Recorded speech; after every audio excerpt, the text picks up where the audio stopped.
With all of that being said, this cannot continue. There will be either peace or there will be tragedy for Iran far greater than we have witnessed over the last 8 days. Remember, there are many targets left. Tonight's was the most difficult of them all, by far, and perhaps the most lethal. But if peace does not come quickly, we will go after those other targets with precision, speed, and skill. Most of them can be taken out in a matter of minutes. There's no military in the world that could have done what we did tonight. And I want to just thank everybody, and in particular, God. I want to just say we love you, God, and we love our great military. Protect them. God bless the Middle East. God bless Israel, and God bless America. Thank you very much. The sum of all fears, or the mother of all trauma-based mind control events. Will America face retaliation? So this is basically like a TV show where there's lots of drama and action, and every week there's kind of a plot twist, something happens. But the writers know how it ends, but the audience does not. So you tune in every week to see what happened next, and there's a lot of suspense, and sometimes they use special effects. Now this photo right here, that's just the sun with clouds. That's all that is. It's basically just a photo of a sunset. Perhaps they're trying to elicit an emotional reaction. And this here is from a movie made in 2002, just 1 year after the alleged 9/11 event. This is from a movie called The Sum of All Fears. Spoiler alert, this is Baltimore. So in this movie, which is based on a book by Tom Clancy, Baltimore gets nuked. And the movie started out with Israel at war with Egypt, and they lost the bomb in the desert, and somebody found it. And the bomb went off at the Super Bowl. I would say in this TV show that we're watching in the news that this is probably what's going to happen at some point. You're going to wake up in the morning and you're going to see that an American city has been nuked. And of course, it's all part of the show. That seems to be where the plot is headed. And this movie is becoming very popular on Netflix and other streaming services. And the way those streaming services work is that they recommend movies to people. So they're actually recommending this movie right now. Why is that? Well, because they want people to get used to this idea. Mainly, they want us to all live in fear at all times. It's the kingdom of fear. It's not a kingdom of righteousness and love. It's a kingdom of lies, deception, and fear. They want us to live in that kingdom. Could be a chemical weapon, a biological weapon, as long as we're afraid of it, and as long as the news repeats the story over and over again. They don't even need very good visuals or evidence. People will believe it. And as we know, we've seen other stories recently in the movies about bombing nuclear facilities in the Middle East. Hollywood is really just an extension of the government, the intelligence organizations. Tom Cruise is essentially a government agent in the entertainment and propaganda division, as is this person as well, the earlobe messiah. These are actually very similar photos if you think about it. Pretty good staged photo. Team of experts worked on this, planned in advance, manipulating our emotions. Don't question the narrative. Oh yeah, this is some pretty good entertainment right here. One of my favorite TV shows. It's The Apprentice Part 2, Resurrection, Emperor Nero. As long as everyone believes the same fictions, everyone follows the same rules. Government 101, that's how you do it right there. Trauma-based mind control. It works every time. If you are in the ruling class and you want to get people to do something, trauma-based mind control is the way to go. As long as everyone's on board and knows the script and knows what to say, everyone else will follow along.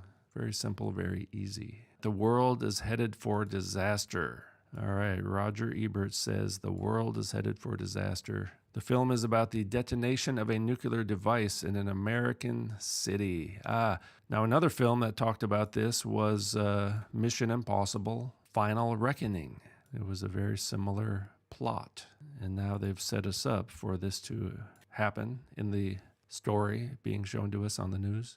No less an authority than Warren Buffett. Warren Buffett, billionaire, recently gave a speech in which he flatly stated that such an event was inevitable. Well, there you go. The Oracle of Omaha has said that the detonation of a nuclear device in an American city was inevitable. I do have this feeling that this is exactly what the next big event will be. That would be my top pick for the next big event. Now, it's possible there could be a bioweapon event or something else. They are making a lot of things that start with the letter V in factories these days, so they will at some point need to use those on the population. So at some point there'll probably be another bioweapon event narrative in this movie that we live in. Really what he's saying here, he's talking about predictive programming. It's their way of pretending to be prophets because they actually know what they're going to do already. I don't think they have to tell us. I think they want to tell us. My own fear is that in the post-apocalyptic future, the sum of all fears will be seen as touchingly optimistic, the post-apocalyptic future. So they've been kind of preparing us for these, for some kind of dystopia for quite a while now. Pretty much every movie these days is some kind of dystopian nightmare. Now here's today's news. Trump goes berserk, drops F-bomb on live TV. So Trump just dropped an F-bomb on American soil in preparation for the A-bomb. Fears over Iran's missing 400 kilograms of uranium. Pretty much the same plot as that movie we're talking about. A nuclear bomb goes missing and winds up in the hands of terrorists. Brits must actively prepare for war on UK soil, chilling government strategy warns. The nation's World War II spirit will need to be mobilized, as it's said the UK homeland may face a wartime scenario. In other news, RFK Jr. wants a wearable on your wrist. RFK Jr. wants all Americans wearing a wearable within the next 4 years, he told House members Tuesday. Kennedy promised one of the biggest propaganda campaigns in HHS history, smartwatches, fitness trackers. Basically, the government will monitor your biometric data. They need to monitor the slaves and the farm animals. Why don't they just tag us? Put a thing in our ear, tag us in the ear with a number like you do with cattle. RFK Jr., I believe, was a favorite among the so-called truthers. How's that working out for you? The island of Dr. Moreau. Government wants useless eaters to wear a monitoring device. Now, we already have these. They're called ankle bracelets so that their location and whereabouts can be tracked and monitored and restricted. Now, this is a wrist bracelet. Pretty much the same thing. So when the digital currency kicks in and the mandatory injections, they can make sure that you are getting your required boosters and that the population is being adjusted as they wish. I don't want to wear a wearable, buddy, all right?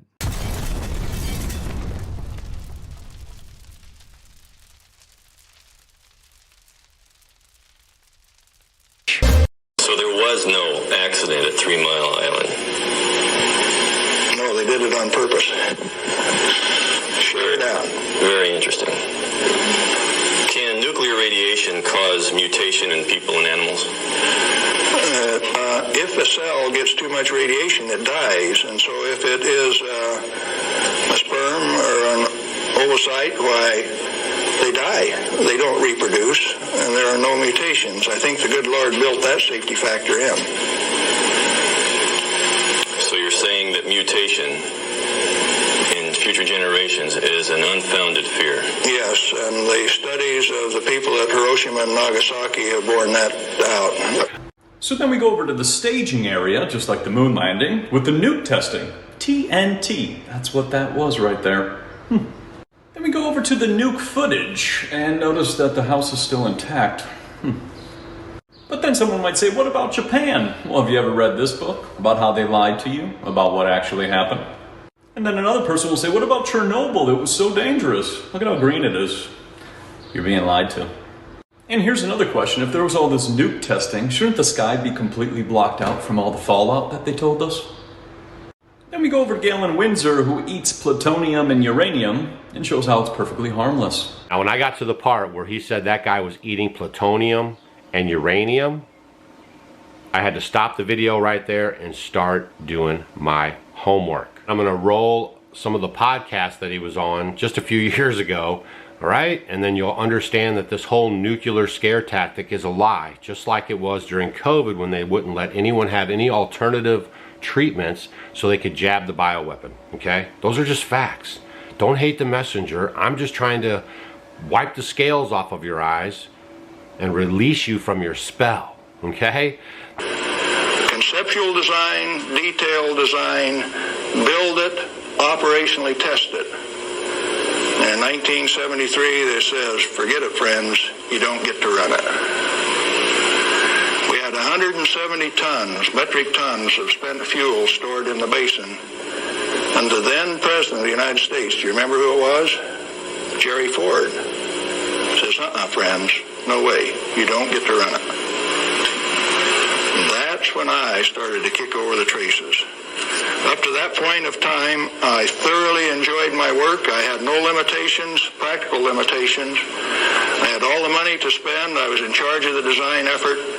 I built it the way that I wanted to because it was technically correct. All I had to do was check with engineers and make sure that it was right.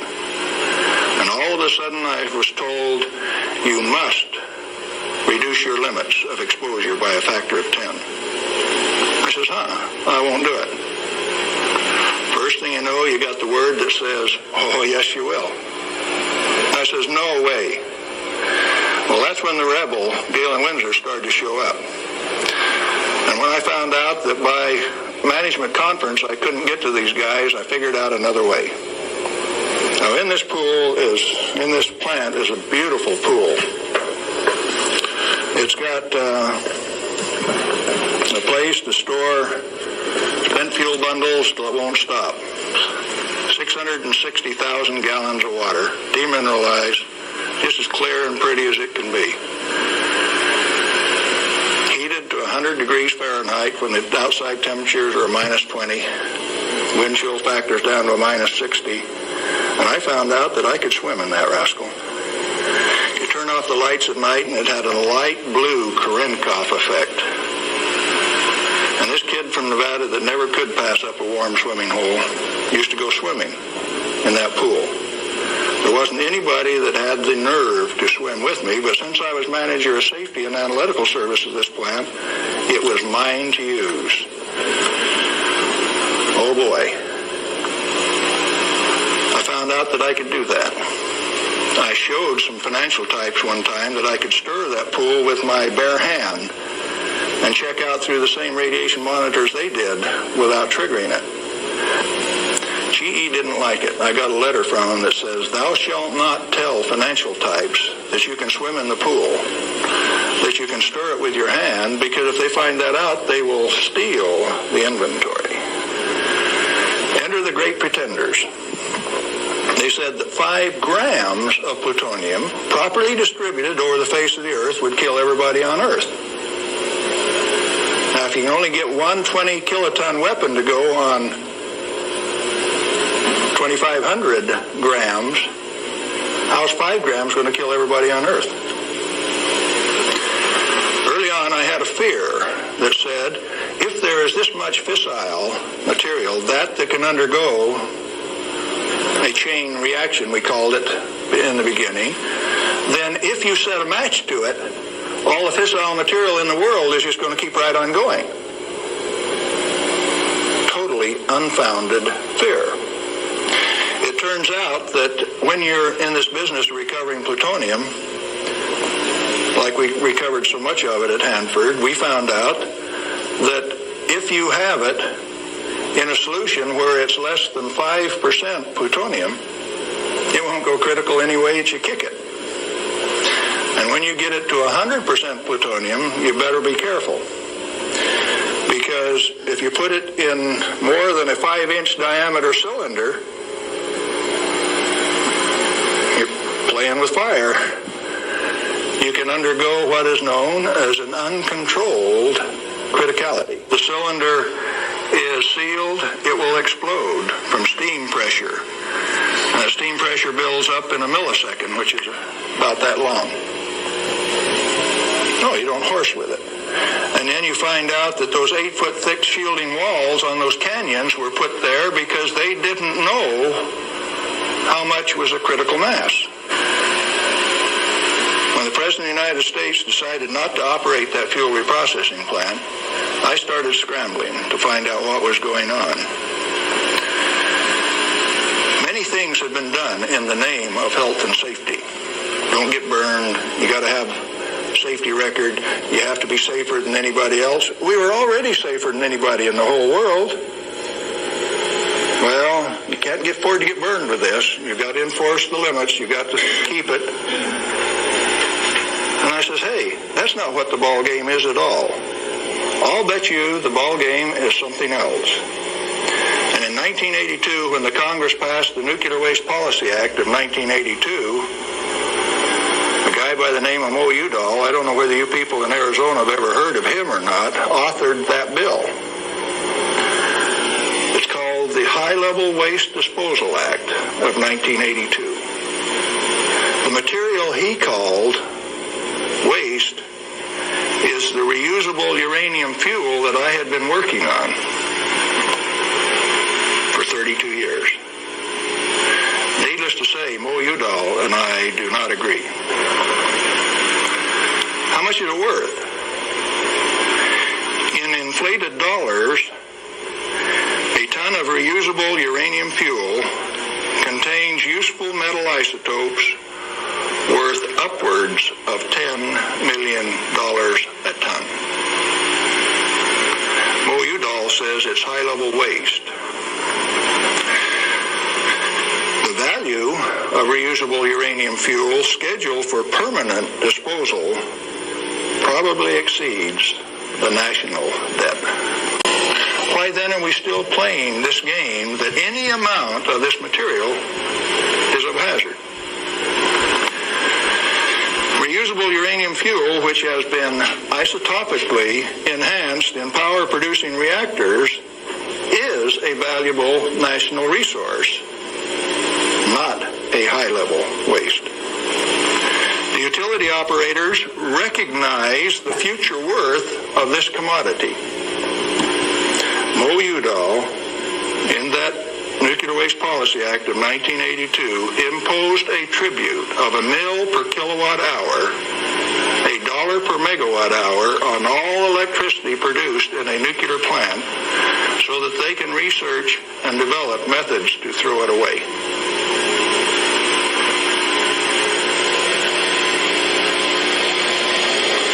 Why do the utilities willingly pay this amount to the Secretary of Energy to limit their liability exposure? Who pays that amount anyway? The consumer of nuclear-generated power. You have no choice, and therefore I call it a tribute.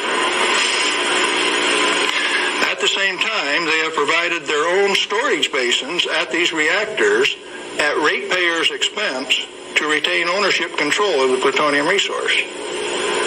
So you consumer, you ratepayer, you taxpayer are paying for the storage of this fuel, and WNP2 at Hanford has storage that will take them through the turn of the century, and yet every day they are paying a tribute to the Secretary of Energy, with the concurrence of the United States Congress.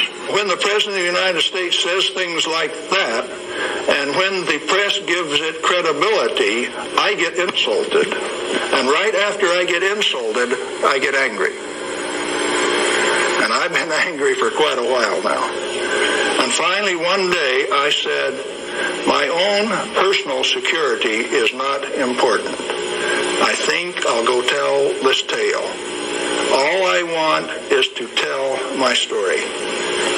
The commodity that I communicate is called truth. And so then I ask you a question, a very brief, pointed question. Who owns the plutonium, and how much is it worth? And then I'm going to attach on to that a question I want you to think about till we talk again. If you haven't been burned by this particular source of radiation, what is your problem? You obviously have one. Otherwise, you would join with me in telling the truth about this particular commodity.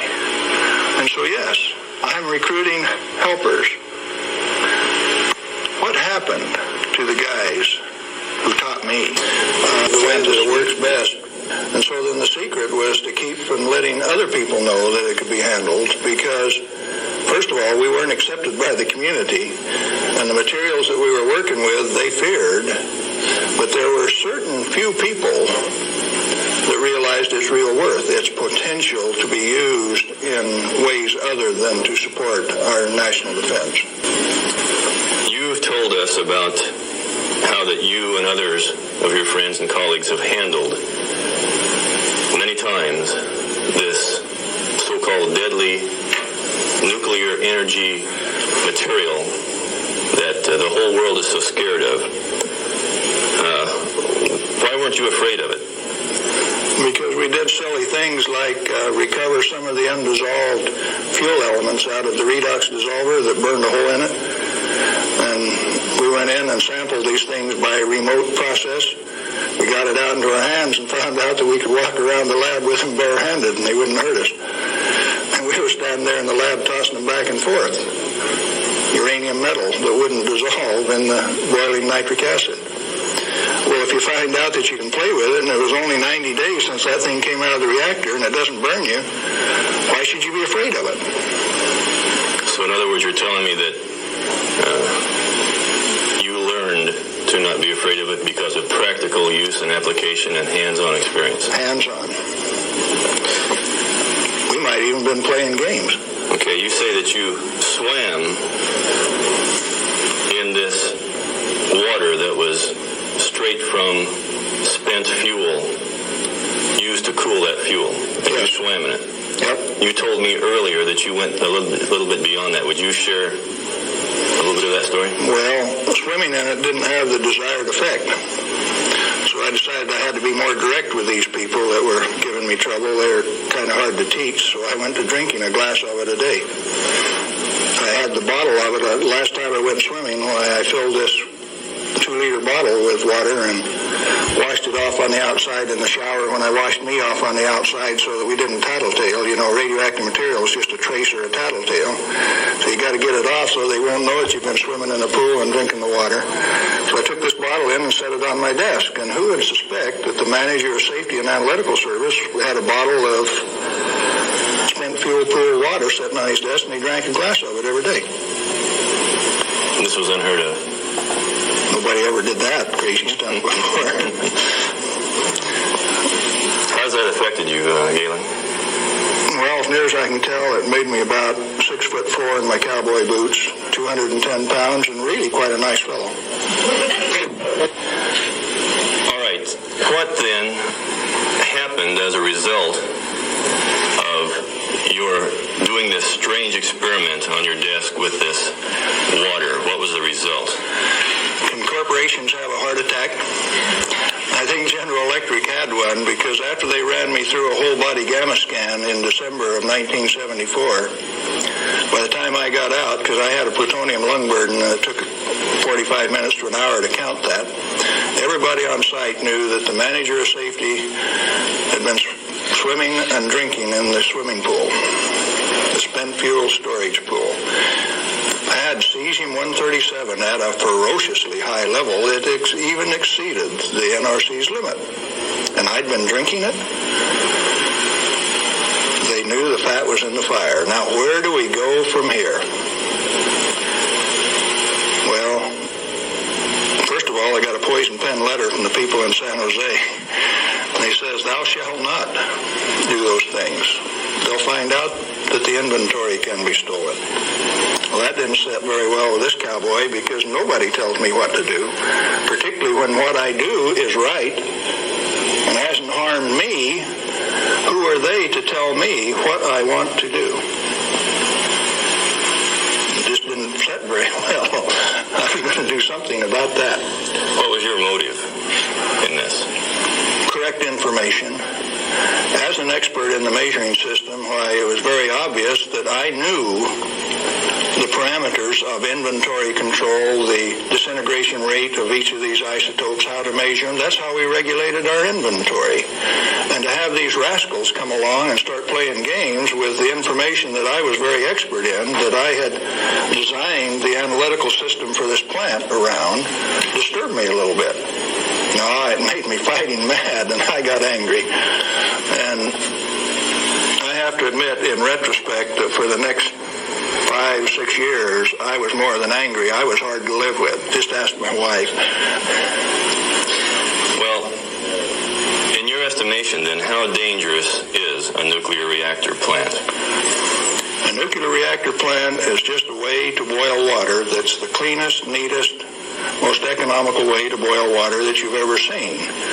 And so, in my estimation, nuclear reactors ought to be insured under the same insurance policy as any other steam boiler plant, power generating plant. And to have special consideration under the Price-Anderson Act means that the insurance industry has already paid off the Congress so that they can have a ripoff,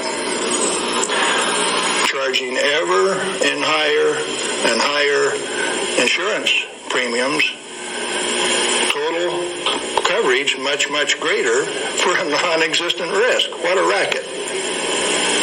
Can a nuclear plant explode? Only like any other steam plant. Like Laughlin, Nevada had a steam explosion. It's a coal-fired plant, but 6 men were killed there last year. That could happen at a nuclear plant, but as far as an atomic explosion, good heavens, no. No way. What kind of accidents can actually happen at a nuclear reactor generator plant? You could lose your moderator and the reactor would shut down, the control rods would stick in and you wouldn't be able to start it up.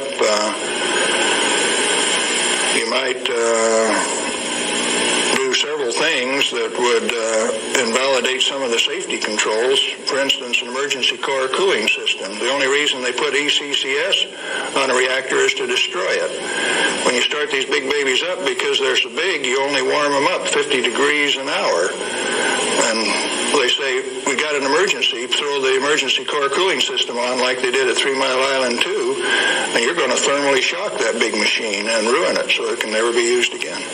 Let's talk about 3 Mile Island. What really happened there? We've heard all kinds of stories about meltdown, and they made movies on it that this meltdown could melt right through the earth, clear through to China, and we've seen a lot of scare stories. What really happened at 3 Mile Island? Do you know what really happened there? Yes, I do. I followed that one very closely.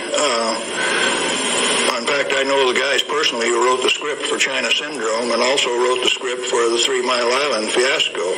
Dale Breidenbaugh, Dick Hubbard, and Greg Miner, who used to work with me at General Electric, are the MBH associates that wrote that China Syndrome script. So there was no accident at 3 Mile Island? No, they did it on purpose. Shut it down. Very interesting. Galen, what and where are these burial sites and what's in them for this so-called nuclear waste? I've been hearing stories about stainless steel containers buried in concrete under the ocean, boiling for over 2,000 years. That sounds like a real story. Let me start out by saying there are no nuclear waste, only materials created in a reactor to be recovered and used beneficially. Now, high-level waste is radioactive and self-heating. And so fuel, reusable uranium fuel, fits that definition. But if you disregard its intrinsic worth, why then, yeah, it would fit the definition of high-level waste. But let's say there isn't any high-level waste, only material to be recovered and used beneficially.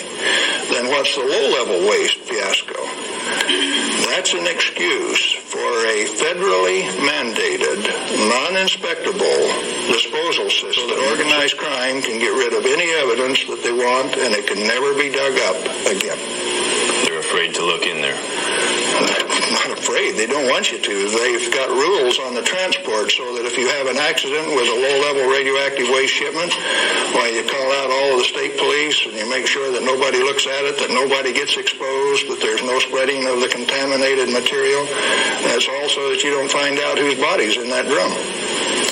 The situation got so bad that the smell of human flesh was so great that they made it so that you could ship animal biological waste in refrigerated vans so that it wouldn't stink up before you got it buried. What is then in these low-level or high-level or whatever containers under the ocean? Nothing. But if you see, they were one time dropping barrels of radioactive waste off barges in the ocean. Do you know what was in them? Not high-level self-heating radioactive waste. Probably had a few bodies and a few guns and a few knives and a few evidences in them too. If you drop them in the ocean, they are truly disposed of. So there's an international trade in that right now. You can't do it in the United States, so they transship it across the ocean to South Africa, and they can bury it offshore. So What is in those drums? well, that's what you're telling me then, that I needn't worry about boiling drums under the ocean for 2,000 years. No way. Thank you. I'm glad to know that. Well, one more question, Galen. What do you feel like a good portion of these men in Congress know this already? I know they do. I went there 4 years ago and sat down with the Senate legal staff and told them my hour-and-a-half-long sad story, and Sam Bollinger, one of the lawyers, stood up and he says, Galen, if I understand you right, why, you want us to have President Reagan snap his finger and make this thing come up straight. And I says, hey, Sam, terrific. Go ahead and do it. He didn't take that challenge. He says, no, I'll tell you what, Galen, industry likes it the way that it is. I said, Sam, you really know how to hurt a guy. And he says, well, if we change it, what are we going to do for an encore? Yeah, they're fully aware that this thing goes on as far up as the President of the United States. It's the way that industry wants it. The industry is its own problem then. So the question is then, what is the industry? What is the real story here? Is this an industry of nuclear energy? The industry has been ripping it off for years and years. In 1975, we knew that large nuclear reactors were dead. That large is not the way to go. The way to go is small, mass-produced nuclear reactors sitting right in the middle of town, one every 10 blocks, producing power. We haven't built a reactor right yet. It's time that we do it. Why haven't we? Because of a federal energy cartel. What I'm saying to you is that the federal regulations are absurd. The congressmen that put them into place ought to be fired. They ought to be sent home. The regulators, what do you do with them? Quit paying them. The taxpayer, the electorate, elects those people to go out and do a job. Why do you continue to pay them when they're teaching you baloney? When they're putting in regulations that don't make any sense? Cut it out. Quit paying them, fire them, send them home. The term I grew up with says can them. Is it easy? Apparently not. You haven't got the job done. Majority of the Congress is irresponsible, amoral, atheistic, irresponsible. Let's see, how many more adjectives can I drum up? But that many. Who's getting taken? The ratepayer. You're still paying more and more for your electricity all of the time. There's an obvious answer. Get the government out of the energy regulating business. Turn those plants over to people who will run them efficiently 100% of the time. When we put in zero-release containment, we started playing games. About the time that we proved that a nuclear reactor has no measurable impact upon the environment, that's when they bottled them up, put catalytic recombiners on them. Some of the reactors in Texas were designed not to breathe for 8 years at great expense. Why? When you bottle up a reactor like TMI-2 does, then you get radiolytic hydrogen, and indeed, they had a radiolytic hydrogen burn at TMI-2. And they moan and they groan about that, and all they had to do was open up the windows and let the breezes blow through. It's like I used to dive into that swimming pool and drink that cesium-contaminated water. I found out that it doesn't hurt me. You need to find out that it doesn't hurt me or you. In fact, the only reason for the existence of these big transcontinent distribution lines would be if they could compete with a small mass-produced reactor sitting in your backyard. Why don't they want you to? Because they are the federal energy cartel. They like to set the price, the total availability, and whether you can hook onto it, and if you don't pay your bill, cut you off. That's called power, domain, and control. And they like that. They do not want you to be energy independent.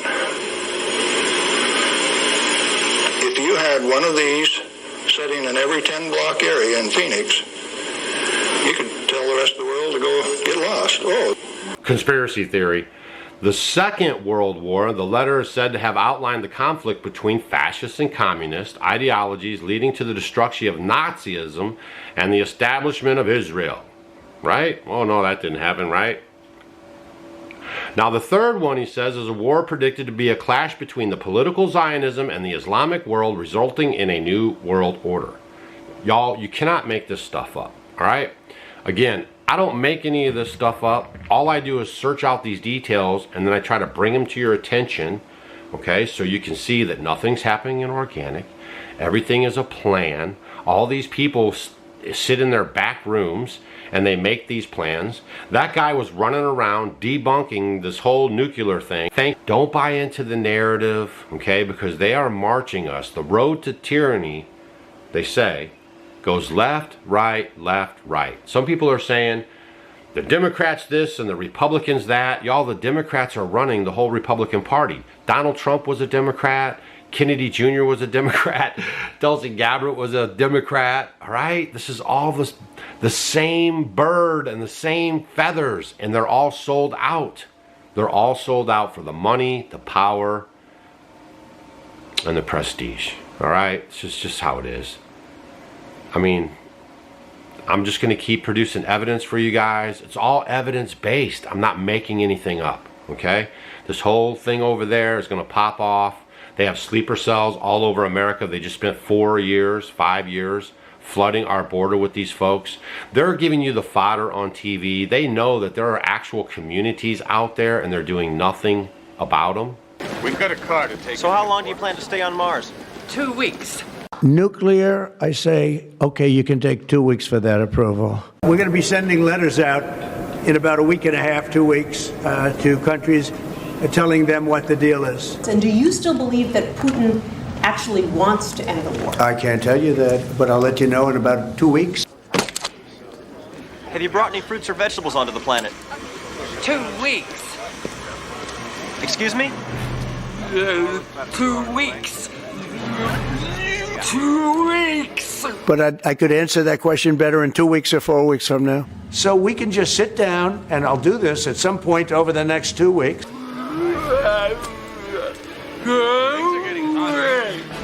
I'll tell you about that in a month from now or 2 weeks from now. Trust President Putin. You know, in about 2 weeks. You can ask that question in 2 weeks, and we'll see. It'll be out in about less than 2 weeks, probably. Pretty exciting, right? Fortnight. Noun. 1. Chiefly Britain, Ireland, Australia, New Zealand, a period of 14 nights, 2 weeks. Our nation must condemn racism, bigotry, and white supremacy. These sinister ideologies must be defeated. Hate has no place in America. Hatred warps the mind, ravages the heart, and devours the soul. We must recognize that the internet has provided a dangerous avenue to radicalize disturbed minds and perform demented acts. We must shine light on the dark recesses of the internet and stop mass murders before they start.